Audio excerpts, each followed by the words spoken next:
sant leen gërëm leen bu baax a baax ci teewlu bi ak taataan xibaar yi fii ci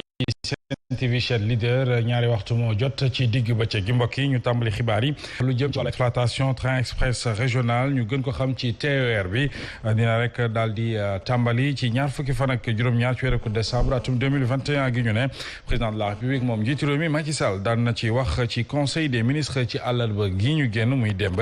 mais kon itam rafetlu na bu baax a baax signature dox soxal convention diggante Eiffage ak état bu Sénégal ngir loolee gën a mën a ñoŋ waaye itam jàppale ne état bu Sénégal daan nay détenir lu toll ci ñaar fukk ak juróom ci téeméer boo jël ci exploitation boobee ñu teewlu ci Fatou Abdou Ndiaye. train express régional bi fësoon na lool ci conseil des ministres bu àllarba gi njiitu réew mi ñëwaat ci bés bi nga xam ne ci la war a tàmbalee daw askan wi war caa mën a dugg muy ñaar fukki fan ak juróom-ñaar ci weeru décembre mu tekke nag di woo gouvernement bi ñu gën a baral seenuk loxo ci ñaax askan wi jëfandikoo TER boobu ci ni nga xam ne moom la ñu war a doxalee ci ab transport public bi nga xam ne gaaw na lool te am kaaraange yamu ci moom njiitu réew mi Macky Sall wax na ci lu jëm ci signature convention bi dox ci diggante nguuru Sénégal ak société Eiffage bi nga xam ne am na ci àllarba ji mu dem ba sax di tàccu di wane mbégteem ci li nga xam ne moom moo am jëm ci ne Sénégal dugg na ci capital bu société Eiffage bi nga xam ne moo ñeel autour de l'avenir ci xayma téeméer boo jël ñaar fukk ak juróom nguurug Sénégal yamu ca dina am ab redevance domaniale boo xam ne toll na ci téeméer boo jël ñaar ci li nga xam ne moom moo jëm ci at mi loola nag mi ngi toll ci 800 millions ci suñuy koppar wute lool ak ñaari téeméer dërëm yi ñu daan am at mu jot ci contrat bi nga xam ne moom la ñu génn teg nañ ca sax loo xamante ne duppee nañu ko gel de l'indexation bu tarif yi ñeel wàllu ko péage bi ci diirub juróomi at nguurug Sénégal nag loolu nga xamante ne am na ko tey di ay négociations yoo xam ne doxoon na ci digganteem ak Eiffage ci atum 2019 ba tey jëm ci rek ñu xoolaat contrat exploitation autoroute à péage yooyu. Fatou Abdou Ndiaye jërëjëf lu jëm ci wàllu TER boobee daanu ko doxal ci ñaar fukki fan ak juróom-ñaar loole moo di xibaar bi waaye jàppale ne itam boo moywul dina ci am coow ndax collectif national ñi impacté ci boobu rek train express régional nee nañu état bu Sénégal respecté wul engagement am yëpp yi mu jëloon ci ndàmpaay gi ndax lu toll ci juróomi wala sax ñetti ci ay junni famille lor woon ci boobu rek projet ñu ngi réclamé ba léegi ñu gën a aménagé waaye itam recasé waat bu baax a baax lu jëm wala viabiliser bu baax a baax lu jëm ci seeni sites yooyu ñu leen jox bu dee marché Thiaroye moom lu toll ci ñaari téeméer ci ay commerçant ba léegi France daal di xëdem jotaguñu ci seenu kan ndàmpaay loolee nag dàq ñu ci benn yoon ñoom collectif bi ne daañu lompañal lu jëm ci boobu rek inauguration bi ñu jàpp ci ñaar fukki fan ak juróom-ñaar ñu teewlu ci nanga ko bakkee ko.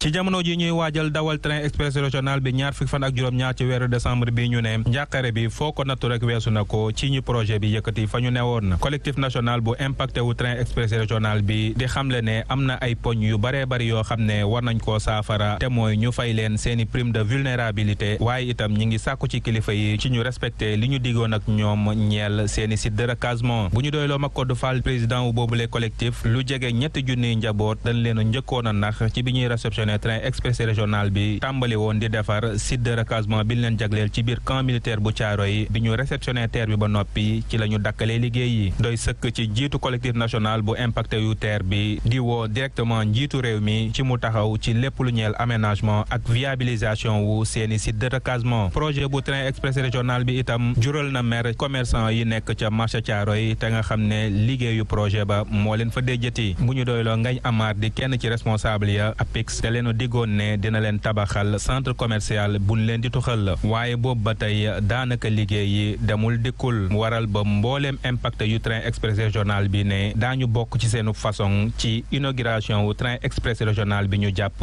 altine bi ñu jëm. nanga ko bakkee ko jërëjëf lu jëm ci wàllu levée de fonds wala recapitalisation kër gii di SAR Locafrique mi nga xam ne gis na ci ak jeexital ak loru mi ngi sàkku téeméer ak juróom-ñaar fukk ci ay milliards sunu koppar société africaine bu raffinage jàpp ne itam ñoom fas yéene kon daal di porte plainte bu loolee bu ñu respecté wu loolee ay avocat ñu ngi doon amal ak janoog way tasaru xibaar yi di sàkku itam ci audit bi sa toxal wàllu société bi di SAR société africaine de raffinage ndax la fay tukki ci ay xeetu marché gré à gré foo ko takk weesu na ko doon ci teelu kenn ci avocat Locafrique di maître El Hadj Diouf. ñii wax ñu naan léegi jooni ci tàng bi yow Locafrique boo fu bëggee toog da nga indi ñaar fukki milliards ak juróom-benn ci tàng-tàng bi yow état du Sénégal war nga indi fanweeri milliards ak juróom-benn waaw loolu fu dugg fan la jëm c'est que ñii juróom fukki milliards ak juróom-benn am nañ ko ci perte ci at bi passé rek léegi nag ñu yokk ci def benn commande ñaar téeméeri milliards gré à gré mooy yaa ma neex maa su yaa ma neex yow laa koy jox.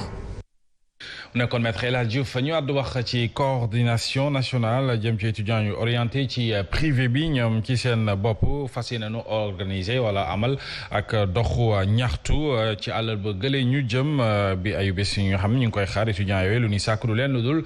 payooruk lu jëm seen ay bourse te wax nañu ne daanaka dañ leen ko bañal te loolee du dëgg du yoon rax ci dolli itam am na yeneen i poñ yi nga xam ne béy nañ ko ci taabal bi fas yéene ko laaj état bu Sénégal ak seen ay kilifa nañu ci addu wala teewlu ki addu yox seen kaddu di wuyo Babacar Fall mooy coordonnateur bu coordination des étudiants orientés ci privé bi ak Younoussa Baldé.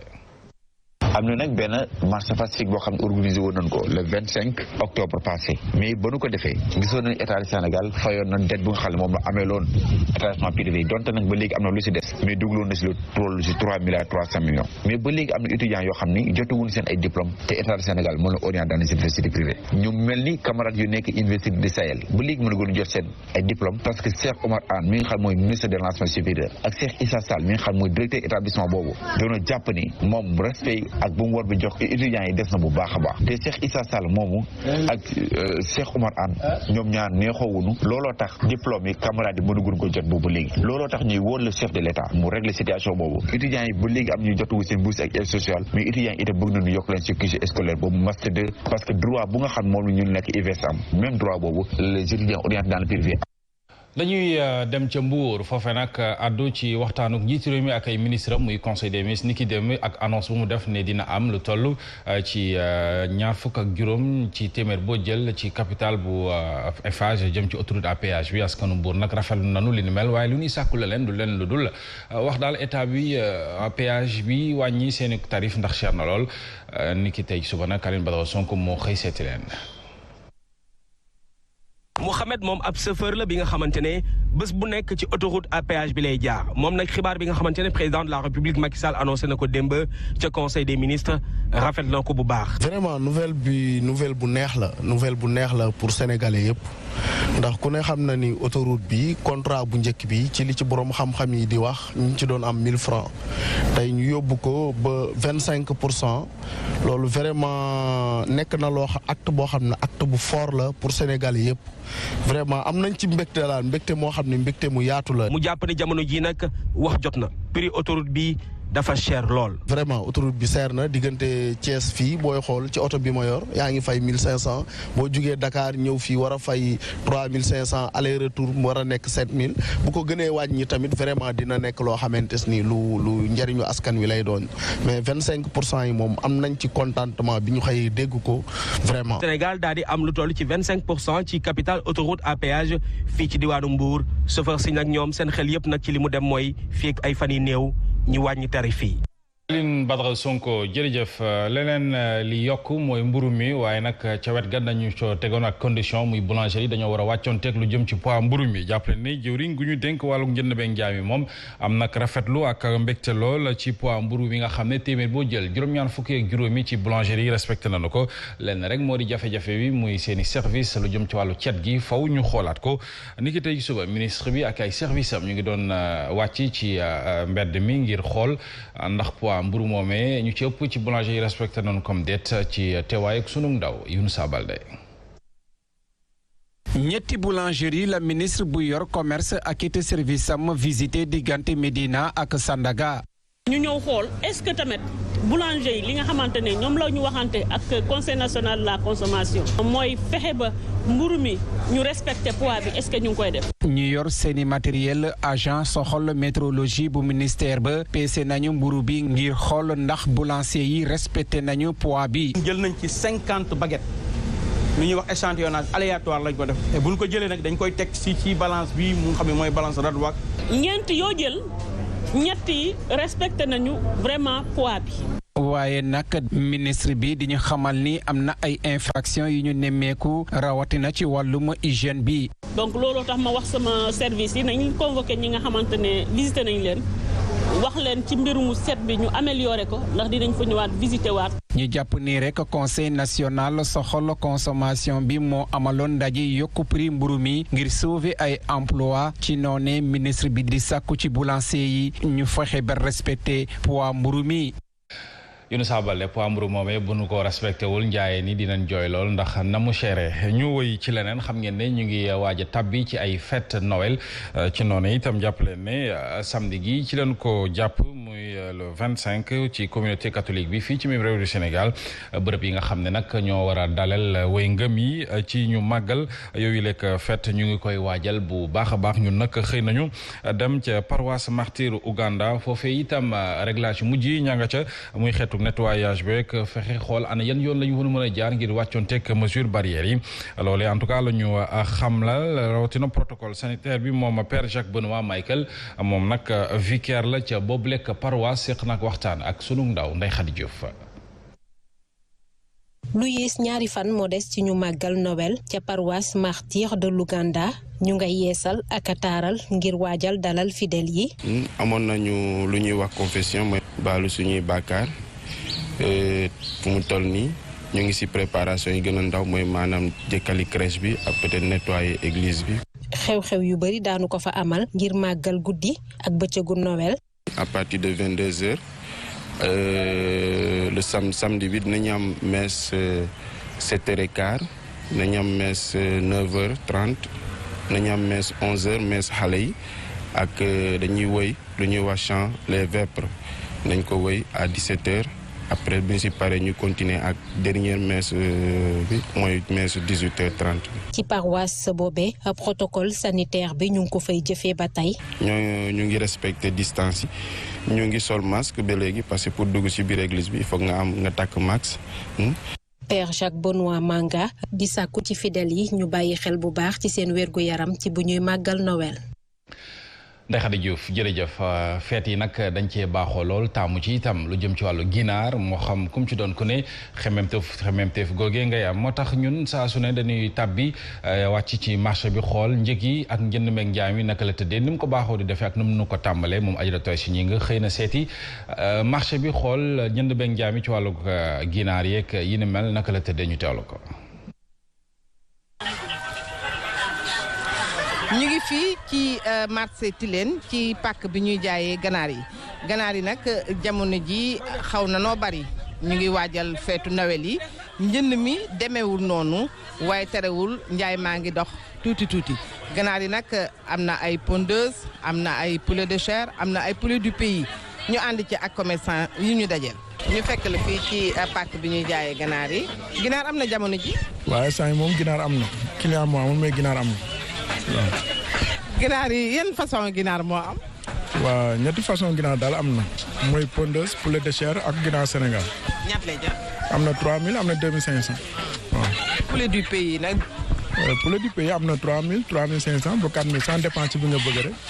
njaay mi nit ñaa ngi jënd. non instant moom client yi ñëwaguñu. di waajal feet. ñooy xaar di waajal feet yi rek. am nga yaakaar ne maanaam li nga fi des nii dina jar yëpp. waaw am na yaakaar dina jeex moom ñoo ngi bàyyi si loxo yàlla rek mais yaakaar naa dina jeex daal incha allah. mu nekk liñ leen jukkil tey jii ci pàkk marché Tilène fi ñuy jaayee ganaar yi àndoon ci ak Malick Thioune. yooyu tey sa ñëng sa ginaar yi nag war naa gën a mën a yokk noonu ndax feet gi ak jëfandikoo gi day am solo lool kon xam naa ni daañu toppal marché yi ak lu jëm ci période fête bi lee ñu wax ci leneen ñun ci wàccaayuk gàmmu annuel Médina Fadial moom nag daanaka ñu ngi koy waajal ak rencontre bu am solo bi nga xam ne amal nañu ko ci ngir wàccaay li amal nañu ko ca gox boobule jàpp nañu itam ci teewaayuk kilifa diine yeeg kilifa aada yi rawatina ñenn ca commune bu Nguéniène di ab occasion ci organisation teurs yi itam ñu interpellé gouvernement bu Sénégal ci wàllu kaaraange gi ak surtout li ñuy soxla lool ci période boobu muy wàllu ndox dañu ci teewlu El Hadj Abdou Khadre Diouf moo yor seen kàddu ci micro Alioune Baba Sonko. ñu ñëwoon doon def tey CRD bi ci wàllu gàmmu gi nga xam ne mooy am ci Médina Fadial les 15 ci mois de janvier doon ko ànd ak sous-préfet doon ko def fii ak monsieur le maire ak ñëpp sëñ bi nag wax dëgg fa yàlla muy wax pour nu xamal nguur gi xamal état bi ne bëgg na seen taxawaay yokk lool ci wàllu jàng yi ci wàllu sécurité bi ak wàllu ndox mi ak santé ak courant bi lépp sëñ bi ne bëgg na loolu nu taxaw ci yokk ko lool bu baax a baax benn bi ci tegu ne nu xamal dëkk bi ne moom sëñ bi mu ngi woote jàmm képp koo xam ne yaa ngi ñëw nga ñëw ci jàmm parce que jàmm rek moo tax mu woote. ñu àddu waxas lëf jëm ci wàllu tàggat yaram laata ñuy tàbbi ci xëtu mujj yi soxal yi la xibaar ak ligue sénégalaise bu football professionnel géejewaay yi nga xam ne moom mooy moo jël ñaareelu place bi ci championnat boobu moo fas yéene jongante ci samedi wile ak ki nga xam ne moo yor titre bi di championnat bi muy tëngee ci FC mu doon équipe bi nga xamante ne ni équipe bu géejewaay boobu xam na bu baax a baax tëngee FC ndax entraîné na ko ay at yu bari ca noonu itam entraîneur bi moom xelam dal na ci boobu lekk jongante mi ngi wuyoo ci turu Souleymane Diallo ñu teelu ko ak Sadio Abibouka. Deuxième journée la ñuy joué donc dañ ko planifié woon sauf que waxtu temps yi ñu bëggoon a am pour waajal match bi peut-être amuñu ko donc parce que bu ñu koy waajal dans notre planification effectivement xamoon nañ daañu daje ak Teungueth FC à partir de la sixième journée ñu jël ko nag dans notre macrocycle mais lu wóor te wóor dafa am contexte bu particulier donc bu tax on va préparer ce match là à 24 heures. L'enjeu principal c'est que ñu ngi jëm face à le tenant du titre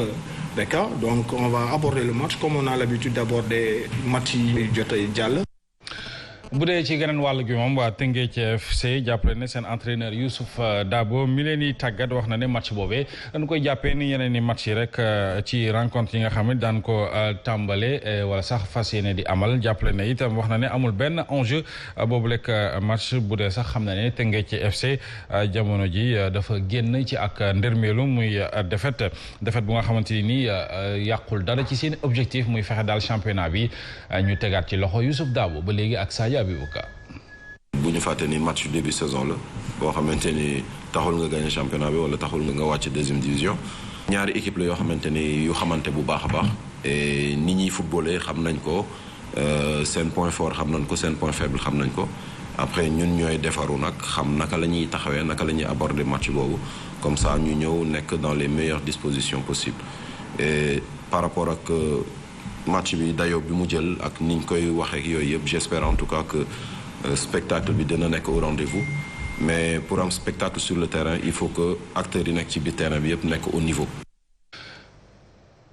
mbokk yi yegsi nañu ci ñaareelu xaaju xibaar yi fas yéene doon xët bu mujj ci yëlay xibaar li fi yéene kaay xëy lay doon ak Mantoulaye Thioub Ndoye.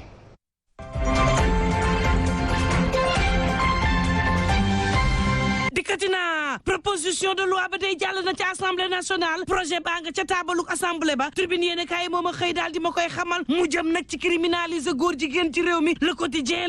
ne ab test la de ci nguur gi ngir nag ñu daal di nangu ne mën nañoo criminaliser wàllum góor jigéen ci réew mi le quotidien ne proposition de loi ba Moustapha Niasse jot na ca ma nga ca taabalam ba tribune ne wàllum góor jigéen góor ak góor yuy sëy ak jigéen ak jigéen yuy sëy saa bu ñu ko gisee ñu jàppee leen ni raykatu ni tëj leen atte wanuy tëj raykatu nit Dakar Times ne loi boobee day gaw ma mu jàll ci assemblée nationale déet yéene kaay bi ne ma déggoo ma de ma ne la loi góor jigéen bii jàllam ci assemblée nationale gaw ma ko man Dakar Times ndax yéene kaay bi mi ngi may xamal ne ñoom ànd sàmm jikko yi am nañu agenda waaye góor jigéen yit am nañu agenda ci réew mi Dakar Times ne waxoon naa leen fa ca ba ñuy àtte ñaar fukk ak juróomi góor jigéen ya ne leen nag góor jigéen yi am nañu agenda ci réew mi te ña ngay waajal bii yoon nag waaj gi mat na faf yéene kaay bi ne ma ñoom góor jigéen yi ña nga ca biir assemblée nationale ndax nag lu ñoo interparlementaire ñoo lëkkaloo ak nit nag ci benn document boo xam ne assemblée nationale yi ci àdduna yëpp lay daal di dugg yéene kaay bi ne ma kaay ma xibaar la Sénégal jot na ci boobu le document te document bi dara taxu koo jug lu dul nag ñu sàmm àq ak yelleefu góor jigéen yeeg lesbiennes yi ci àdduna gouvernement yi parti politique yi ONG yi société civile ñëpp nag bokk ci mbir mi laaj ba mooy Sénégal nag naka la ñu nar a gérer document bi ak député am ndax Moustapha Niasse jot na projet bi ba noppi Dakar Times ne lan moo waral nag juróomi député Sénégal yi nga xam ne bokk nañ ca union interparlementaire bi noppi ci mbir mi boobaak léegi yéenekaay bi ne du ma wax seen tur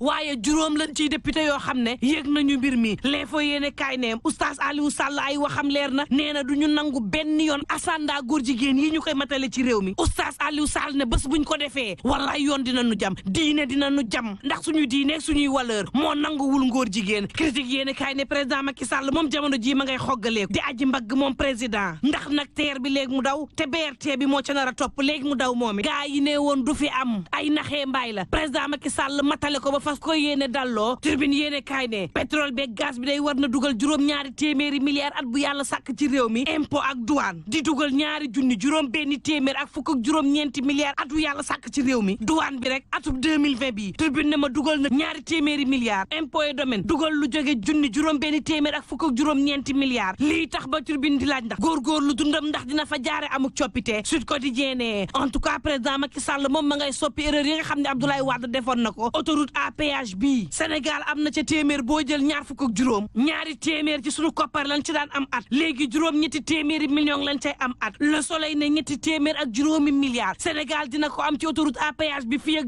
2044 daal dina ñuy yëraat nag contrat ba laas ne Sénégal kay yemul ci yërub contrat dafa dugal nag boppam ci capitalu autoroute bi 24 heures yéen kay daal di may xamal ne moom président Macky Sall daal xoggaleeku ak aji mbagg terewul nag dinañ ko wax ni Sénégal réewam mi ngi suux turbine ne ma juróom-ñaari téeméeri milliards moo war a dugg at wu nekk ci Sénégal bàyyee ko ci pétrole beeg gaz bi 24 heures ne ko waxtu woowu Sénégal mi ngi suux fa ñu toll kay mooy sampub laaj ndax Sénégal ab état mafia la amee njuuj njaaj rek saa bu ñu yeewoo ak scandale bu bees boo xam ne mi ngi am ci réew mi gaa yi nag sàccatuñu ay millions 24 heures ne ma ay milliards la ñuy sàcc benn nit dong di rawale ay milliards doyul waar te am na ñoo xam ni sax yéen kaay bi ne ma ay enfant gâté lañu contrôle ba demee wu ni lu ko mooy ñu gis seenu càcc xoolal ma la am ca poste rek retraité yaa ngi jooy kenn fayu leen seen pension ndax groupe bu nit boo xam ne ñoo caxat-caxatee suñuy milliards def ko seeni poche trésor public ñu sàcc fa xaalis LONASE SAR ministère des affaires étrangères présidence de la république ñoo ñëpp yëngal réew mi ndax sàcc suñu alal defari passeport yoo xam ne warul moo tax it yéene kaay bi ne ma multinationales yi daw nañu source aane ma sandarme yin jàpp ci coowal passeport diplomatique yi ca présidence de la république ak ci ministère des affaires étrangères PV ba nga xam ne dig defoon na ko ca seeyal nañu ko bu brigade de recherche lañu téye jamono ji fu mbir ma di mujjee source aane ma xaw ma réew mi ko di jeenee la ma xam daal mooy Guy Marius Sagna def na bilan ci jafe-jafe yi nga xam ne boobaak léegi mi ngi koy dund ci réew mi tribune yéene kaay ne ma ngir door jàppal ni Guy Marius Sagna daal dinay sàkku ñu jéggal ko ci liggéeyam ñetti at ci fonction publique bi réew mi ko di jee daal dina ma guy affectation sur affectation lay dund juróom benn dund la ko ci juróom ñetti at ñeenti yoon Guy Marius Sagna dugal nañu ko kaso ñun askan wi vox populi ne moo taxit Guy Marius Sagna bi yoon def na jéngu daal dinay budde postam ban ko jox ca Kédougou sàkku nag ab disponibilité bu ñetti at ndax jàpp na ne Macky Sall képp kuy xeex nasaraan si doo am ak jàmm ak moom ndax moo doon kolon yi Guy Marius Sagna